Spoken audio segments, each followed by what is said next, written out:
How's it going, everybody? It is pre-release day. Everyone's excited. Lorwyn's coming, and I'm going to go over just a handful of cards that I think will make a pretty nice little splash in pre-release, or at least I'm hoping to get.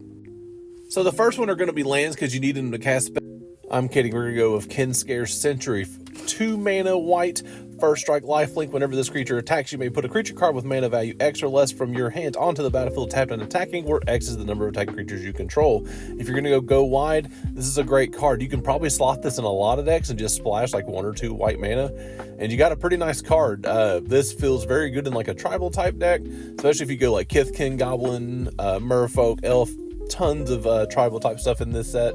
So yeah, I think this is a fantastic card. All right, next up we have the Lockmare. This is a 2-drop blue horse serpent. Creature enters with 3 -1/-1 counters. You can spend 1 generic, 1 blue to remove a counter to draw a card, or bump it to 3 to remove 2 counters from this creature to tap target creature, put a stun counter on it. This is cheap, this is strong, it is mythic, so pretty hard to get, all things considered in pre-release, but this is a banger of a card, and it's a 4/5. All right, next up we have the Barbed Bloodletter. This is probably my favorite common from this set. 2-drop of flash black. When this equipment enters, attach it to a target creature you control. That creature gains Wither until the end of turn. You deal damage in the form of -1/-1 counters.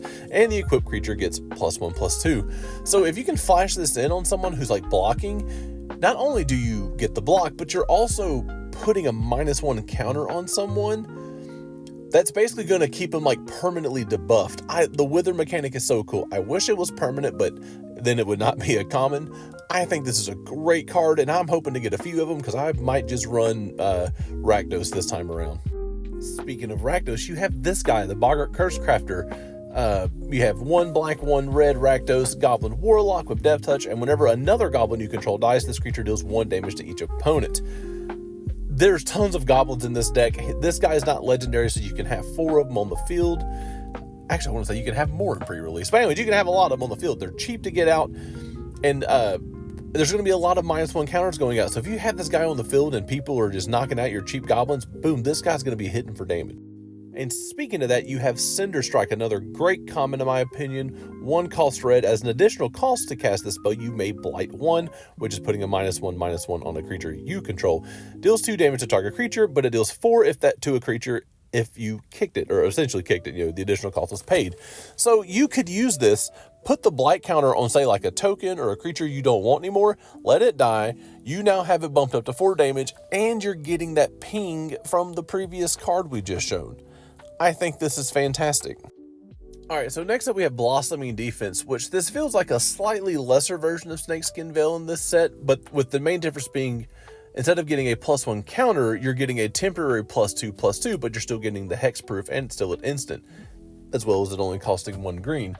I do think this is a great card, especially if you're wanting to protect something quickly and cheaply, as well as getting that little bump up in combat, whether it's an offense or defense, to secure a kill or something.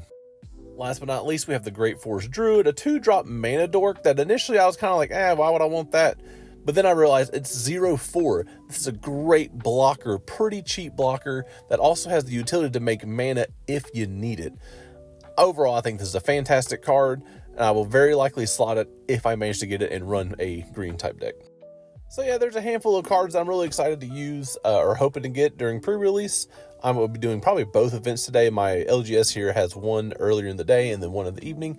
Hoping to do both. I want to play as much of this set as I can. It looks super fun. I hope y'all have fantastic pulls. Have a great time at pre-release, and I'll catch y'all next time.